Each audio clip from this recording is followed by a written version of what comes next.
There is a specific kind of anxiety that nobody talks about in business books or self-help podcasts. It is not the fear of failing. It is not the fear of being broke. It's the quiet, suffocating pressure of trying to become successful before your parents get old. You notice it in the small things first. You go home for the holidays, and you realize their walking pace has slowed down. You see the font size on their phone is set to maximum. You see a new bottle of pills on the kitchen counter, and suddenly, your career goals aren't just about you anymore. They become a race. You look at your bank account, and then you look at their gray hair. You think you need to make it, and you need to make it fast, because you want to give them the world before they leave it. If you feel this, you are not alone. This is the silent burden of our generation. We are chasing a finish line, but the spectators are slowly leaving the stadium. To truly navigate this, we have to understand the deeper truths. Today, we're going to break down 4 critical areas. Number 1, the transactional trap. Where does this pressure come from?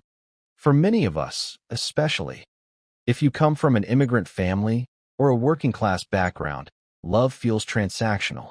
Not in a malicious way, but in a specific way. You saw them drive the old car, work the double shift, and skip vacations so you could go to school. You watched them sacrifice. And subconsciously, you signed a contract. You wrote a mental IOU. You told yourself, one day, you will pay them back, you will buy them the house, you will send them on that cruise, or you will retire them. This is a beautiful sentiment, but it creates a dangerous trap. It makes your success into a prerequisite for your love. You start thinking that you can't show up for them now because you aren't ready yet. You skip the Sunday dinner because you're grinding for the promotion. You don't call because you're ashamed you haven't made it yet. You know, we always convince ourselves that we are staying away for them. We work hard for them. But here is the brutal truth. You are trading time, the one thing they actually want, for money, the thing they probably care about least. You are saving up for a future version of your parents that might not be there to enjoy it. Number 2, the math of the tail end. Let's look at the math. And I'll warn you, this part hurts. There is a concept called the tail end. It was shared by writer Tim Urban. It explains why time suddenly feels urgent. Think about your childhood. From age 0 to 18, you likely saw your parents every single day. That 18-year window represents 90% of the total time you will ever spend with them. Once you move out, you have officially entered the tail end. Let's say your parents are 65, and, God willing, they live to 85. That sounds like a lot of time. 2 whole decades, right? But here's the truth. Time is not counted in years. It is counted in visits. But do the math. If you live in a different city, and you only visit for Christmas and maybe a weekend in the summer, you don't have 20 years. You have 40 visits. 40 visits that fits on a single post-it note.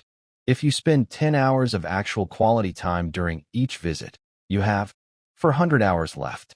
That is less than 17 days of total time remaining. In your head, you think you have 2 decades, but in reality, you have about 2 weeks. When we view success through this lens, the hustle starts to look very different. If you spend the next 5 years grinding, ignoring their calls to build your empire, you haven't just delayed gratification. You've burned through 25% of your remaining inventory of time. That panic you feel? It's your intuition doing this math before your brain can. You know you are running out of time, but you mistake the solution. You think the solution is to run faster, to earn more, to win the race against aging. But you cannot outrun biology. No amount of money stops the clock. Number 3, the success they actually want. So, does this mean we should give up on our dreams? Should we quit our jobs and move back into our childhood bedrooms? Of course not, because your parents do want you to be successful. But we have to redefine what that success looks like to them. I want you to imagine 2 scenarios. Scenario A. Imagine you show up at your parents' door tomorrow. You drive up in a Ferrari. You hand them a check for $1 million. But you are stressed. You are on your phone. You are losing sleep. You are balding from anxiety. And you have to leave in an hour for a meeting. Now imagine scenario B. You show up in a Honda Civic. You bring a pizza. You sit on the couch for 4 hours, listening to the same story they've told you 10 times, and you actually listen. You have a nice chat together. You look them in the eye, and you are happy. Which version of you makes them prouder? The pressure to be rich is often a projection. We think they want the Ferrari. Usually, they just want to know that you are okay. They want to know that when they are gone, you will be safe and you will be happy. The greatest gift you can give an aging parent isn't a mansion. It's the peace of mind of knowing their child is navigating the world successfully, emotionally, not just financially. Number 4, changing the resolution. So, to fix this, to lift the weight of this deadline, the answer is that you stop waiting for the big reveal. Stop waiting for the moment where you can drop the keys to a new house in their lap. Stop waiting until you are a CEO to feel worthy of their time. Instead, start microdosing your success. And here are 3 ways to do it. 1. Involve them in the journey, not just the destination. Tell them about the small wins. Hey mom, hey dad, I had a good meeting today. Or my boss gave me a shout out. Let them feel part of your growth now, rather than waiting for the finished product they might not be here to see. 2. Document the history. The most valuable success you can achieve is preserving their legacy. Use your phone to record their voice. Ask them questions about their lives, how they met, or what they were afraid of at your age. That audio file will eventually be worth more to you than any bank balance. 3.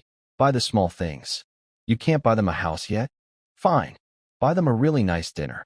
Fix that broken thing in their kitchen. Upgrade the TV they stare at every night. Do it now. Don't let the great be the enemy of the good. You don't need to be a millionaire before your parents get old. You just need to be there while they are getting old. Success is replaceable, but your time with them isn't. You know, career is a long game, but aging is a fast one. Don't let your IOU keep you away from them. They don't want the money. They want the person they raised. If this video made you realize you've been running the wrong race, please share it with one friend who needs to hear this. Because we're all in this race together, and it's easy to forget what the finish line actually looks like. I'm making a series on how to navigate the quiet pressures of the year ahead. If you want to build a life that actually matters in 2026, hit subscribe. But more importantly, put your phone down and go call them.